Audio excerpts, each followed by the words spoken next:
আসসালামু আলাইকুম এভরিওয়ান। আজকের পর্বে আপনাদের সঙ্গে শেয়ার করব গরুর জিহ্বা ভুনা রেসিপি। আর সেই আপনারা এভাবে জিহ্বা ভুনা করে নিতে পারেন। তাহলে চলেন আপনাদের সঙ্গে শেয়ার করি গরুর জিহ্বা ভুনা রেসিপিটা। আমি একটা ছানি নিয়েছি, ছানির উপরে একটা গরুর জিহ্বা নিয়েছি। জিহ্বার গোড়ায় অনেকটা মাংস ছিল, আমি ওটা কেটে নিয়েছি। এখন আমি গরম পানির ভিতরে 10 থেকে 15 মিনিটের মতো ভালো করে পিট ও পিট করে জিহ্বাটাকে সিদ্ধ করে নেব। গরুর জিহ্বাটা ডিপ ফ্রিজে রেখেছিলাম 1.5 মাসের মতো। এখন দেখাই যাক সিদ্ধ করার পরে আমি ভালো করে হাত দিয়ে ছুলে নিতে পারি কিনা। হাত দিয়ে যদি নাই ছুলতে পারি তাহলে আমি বটি দিয়ে ভালো করে ছিলে নেব। দেখতেই পাচ্ছেন আমি অনেকটা চেষ্টা করতেছি, হাত দিয়ে কোনো প্রকারে ছুলতে পারতেছি না। দেখতেই পাচ্ছেন। আপনারা কেউই মনের ভুলেও জিহ্বা এবং ভুঁড়ি ফ্রিজে রাখবেন না, তাহলে দেখা যাচ্ছে যে ফ্রিজ থেকে বের করার পরে আপনারা কোনো প্রকারেই ভালোভাবে পরিষ্কার করতে পারবেন না। অনেকেই বলে ভুঁড়িতে আইস থেরাপি দিতে হবে, এটা সবই ভুল ধারণা। আইস থেরাপি দিলে কখনো ভুঁড়ি পরিষ্কার করা যাবে না। দেখতেই পাচ্ছেন আমি কতটা যুদ্ধ করে এখন বটি দিয়ে ভালো করে ছিলে নিয়েছি। জিহ্বাটাকে এখন আমি কেটে নেব। জিহ্বার কিছু অংশ আমি গোল গোল সাইজ করে কাটবো, কারণ জিহ্বার মাংস দিয়ে আমি বার্গার বানাবো। দেখাই যাক জিহ্বার মাংস দিয়ে কেমন হয় বার্গার। এই ফার্স্ট টাইম জিহ্বার মাংস দিয়ে বার্গার তৈরি করব।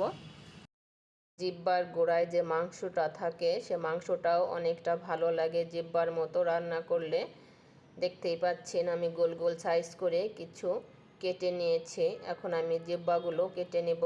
দেখতেই পাচ্ছেন জিহ্বার গোড়ার মাংসগুলো আমি ছোট ছোট করে কেটে নিয়েছি। জিহ্বাগুলো ছোট ছোট করে কেটে নিয়েছি। এখন আমি একটা প্যান নিয়েছি, প্যানে দিয়ে দিচ্ছি পরিমাণ মতো একটু তেল, আর দিচ্ছি আমি 1 কাপ পরিমাণ পেঁয়াজ কুচি। পেঁয়াজটাকে হালকা একটু আমি ভেজে নিব, বেশি ভাজা যাবে না। দেখতেই পাচ্ছেন হালকা একটু ভেজে নিয়েছি। এখন দিচ্ছি দারচিনি, লবঙ্গ, তেজপাতা, এলাচ, এগুলো হালকা একটু নেড়ে চেড়ে নিব। এখন দিচ্ছি আমি 2 টেবিল চামচ জিরা বাটা, আর দিচ্ছি আমি 2 টেবিল চামচ আদা বাটা, আর দিচ্ছি 1.5 টেবিল চামচ রসুন বাটা, আর দিচ্ছি আমি 1 টেবিল চামচ শুকনা মরিচের গুঁড়া, আর দিচ্ছি আমি 1 টেবিল চামচ হলুদের গুঁড়া, 1 টেবিল চামচ লবণ। এখন আমি মশলাটাকে ভালো করে একটু তেলের সঙ্গে ভেজে নিব।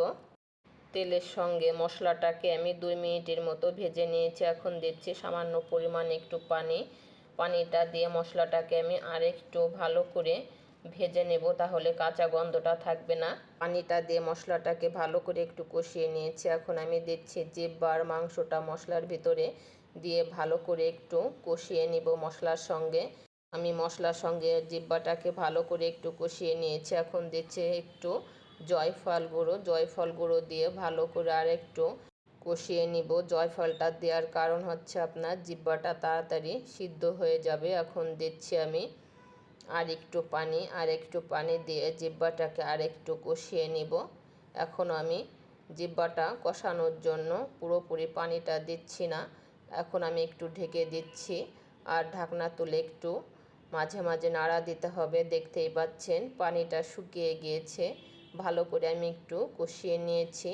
এখন আমি জিহ্বার ভিতরে হাফ কেজি পানি দিয়ে দিচ্ছি জিহ্বাটা সিদ্ধ হওয়ার জন্য। পানি দিয়ে একটু নেড়ে চেড়ে ঢেকে দিতে হবে, মাঝে মাঝে ঢাকনা তুলে নাড়া দিতে হবে। চালটা একবারে মিডিয়াম আঁচে দিতে হবে, তা না হলে পানিটা শুকিয়ে যাবে, জিহ্বাটা সিদ্ধ হবে না। দেখতেই পাচ্ছেন জিহ্বা রান্নাটা প্রায় কমপ্লিট হয়ে আসছে। দিচ্ছি আমি হাফ টেবিল চামচ জিরার গুঁড়া, হাফ টেবিল চামচ এলাচির গুঁড়া দিয়ে আমি হালকা একটু নেড়ে চেড়ে নামিয়ে ফেলবো। আমি বেশি ভুনা ভুনা করব না, একটু আমি গ্রেভিটা রাখবো। দেখতেই পাচ্ছেন জিহ্বাটা হয়ে গেছে। রেসিপিটা আপনাদের কাছে কেমন লেগেছে, ভালো লাগলে কমেন্ট করে জানাবেন, আর বেশি বেশি করে শেয়ার করবেন, লাইক করবেন। আর আপনাদের কাছে অনুরোধ রইল আমার ইউটিউব চ্যানেলটিকে যারা এখনও সাবস্ক্রাইব করেননি সাবস্ক্রাইব করে রাখবেন। ভালো থাকবেন, সুস্থ থাকবেন। আল্লাহ হাফেজ।